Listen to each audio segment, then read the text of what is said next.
The mother of the critically ill baby Charlie Gard has called for permission to take him to the U.S. for experimental treatment because there's nothing to lose.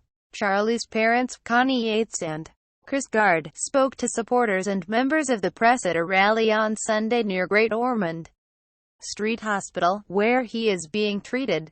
The Charlie Gard case is heartbreaking, but society can't shun its experts. Gabby Hinsliff-Reid-Moore Gard said the hospital was fantastic and its doctors were specialists in a lot of conditions, but not Charlie's. The specialists are in America, and that's where we want to go, he said. He should have had this chance a long time ago now. They said that it wasn't fair to leave him on the ventilator for 3 months for a treatment they didn't think was going to work. He's now been left for 7 months with no treatment. Acknowledging the treatment only had a 10% chance of working, Yates said it was worth trying anyway. He's our son.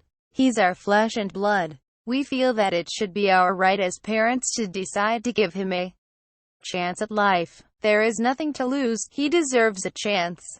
Thanking the public and the press for their support, she added, "Let's get Charlie the treatment he deserves.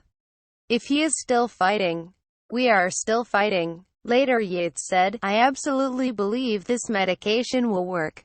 I'm not an doctor, but I feel like I am an expert in his condition now." She accepts not everyone would agree with her and her partner's position, but maintains their son is not suffering. "There's a lot of misinformation out there in the media, but that happens. You've got to take that," she said. "But basically we wouldn't be able to sit there and watch him in pain and suffering. We're not like that. We're not evil. We're not doing this for us. He's our son. We want what's best for him."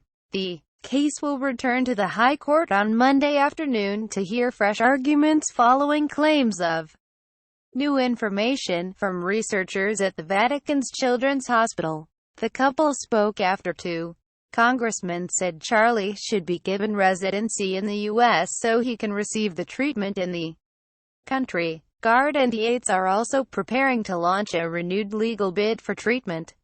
The Republican Congressman Brad Wenstrup and Trent Franks are expected to table a bill in the U.S. House of Representatives on Monday to bring Charlie and his parents to the U.S.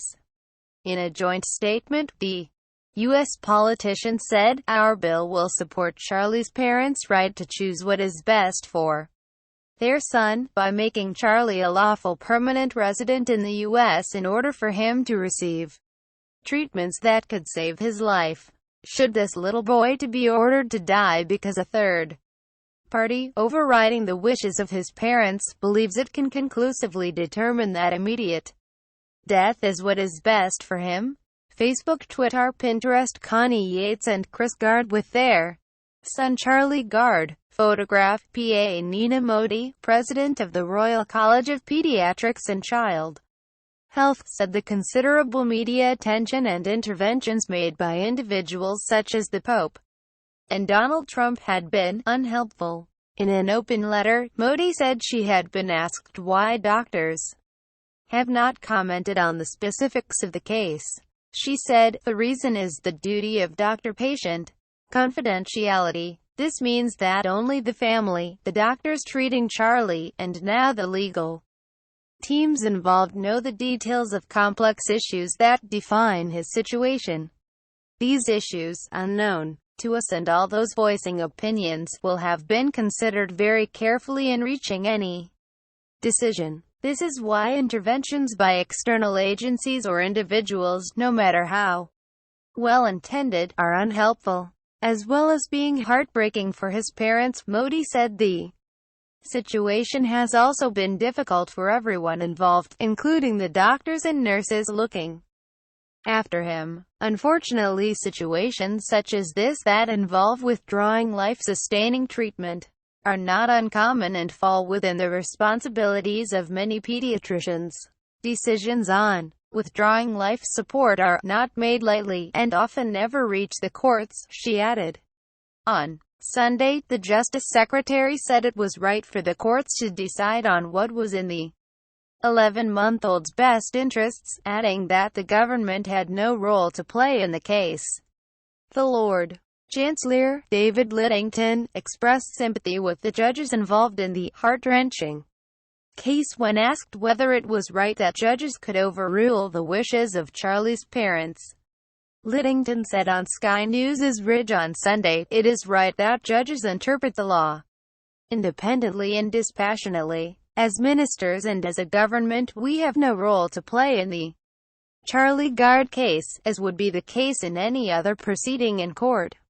He added, "I do not envy the judges who are having to take decisions on this. It must be incredibly pressured, probably emotional, under the judicial professionalism, a really emotional, heart-wrenching case for them to have to decide. But they are independent. They know their duty is to decide the case on the basis of what they genuinely consider to be in the best interests of Charlie himself." More than 375,000 people have signed a petition that asks the hospital to follow the wishes of Charlie's parents, which was handed to doctors during the protest.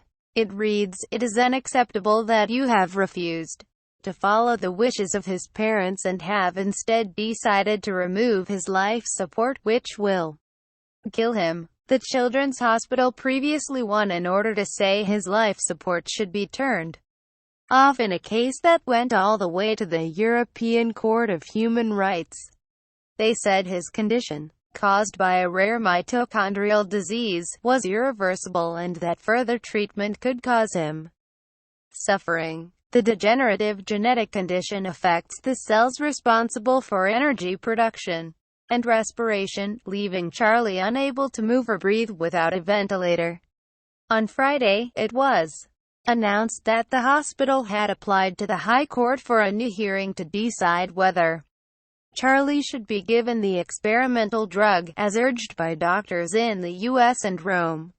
Under a High Court ruling, the hospital is forbidden from allowing Charlie to be transferred for nucleoside therapy anywhere. It also calls for Charlie's artificial ventilation to be withdrawn, and for him to receive palliative care only. The fresh court battle was welcomed by the family. Yates said on Friday, "We are quite happy with this outcome and we are hopeful and confident that Charlie may get his chance now."